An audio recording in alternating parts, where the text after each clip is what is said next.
காலைதோறும் புதியவை. நன்றி மறவாதே. ஏப்ரல் 30. என் ஆத்துமாவே கர்த்தரை ஸ்தோத்திரி, அவர் செய்த சகல உபகாரங்களையும் மறவாதே.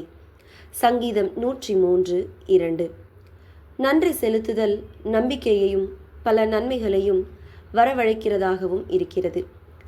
19ஆம் அல்போன்சா என்பவர் ஸ்பெயின் நாட்டை ஆண்ட பக்தியான ஒரு அரசர். இவருடைய அரச சபையில் பணிபுரிந்த அநேக வாலிபர்கள் தேவனுக்கு நன்றி இல்லாதவர்களாக இருப்பதைக் கண்டு அரசர் இவர்களுக்கு நல்ல ஒரு பாடம் கற்பித்து கொடுக்க விரும்பினார்.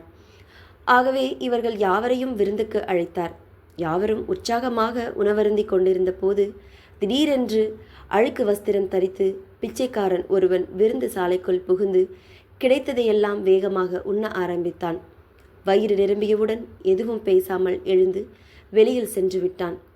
விருந்து சாலையில் அமர்ந்திருந்த வாலிபர்களில் ஒருவன் அந்த பிச்சைக்காரன் அழைப்பில்லாமல் உள்ளே புகுந்து உணவருந்தியதை கூட மன்னித்து விடலாம், நன்றி என்று ஒரு வார்த்தை கூட கூறாமல் எழுந்து போகிறானே, அதற்காக அவனை தூக்கிலிட வேண்டும் என்று வேகமாக கூறினான். இத்தருணத்திற்காகவே காத்திருந்த அரசர் எழுந்து நின்றார்.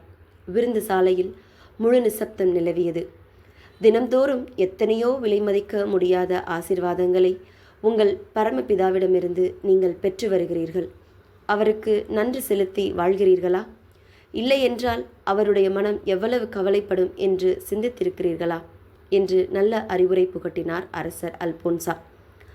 இன்றும் நாம் அநேக வகைகளில் தேவனிடம் ஆசீர்வாதங்களை இலவசமாய் அவரது கிருபையினால் பெற்று கொண்டிருக்கிறோம். நாம் அவைகளுக்கு நன்றி செலுத்துகிறோமா என்பதை சிந்தித்து பார்க்க வேண்டும். இலவசம் என்பதினால் நாம் அதனை அலட்சியமாய் எடுத்து நன்றி சொல்ல மறந்துவிடக்கூடாது.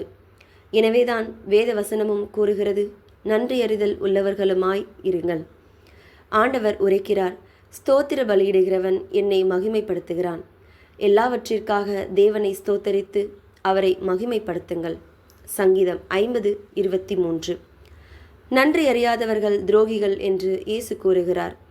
உங்கள் சத்துருக்களை சிநேகியுங்கள், நன்மை செய்யுங்கள், கைமாறு கருதாமல் கடன் கொடுங்கள், அப்பொழுது உங்கள் பலன் மிகுதியாய் இருக்கும். உன்னதமானவருக்கு நீங்கள் பிள்ளைகளாய் இருப்பீர்கள். ஆசீர்வதிப்பாராக. ஜெபம். அன்பான தேவனே, நாங்கள் நன்றி அறிதல் உள்ளவர்களாய் இருக்க உதவியருளும். ஆமேன்.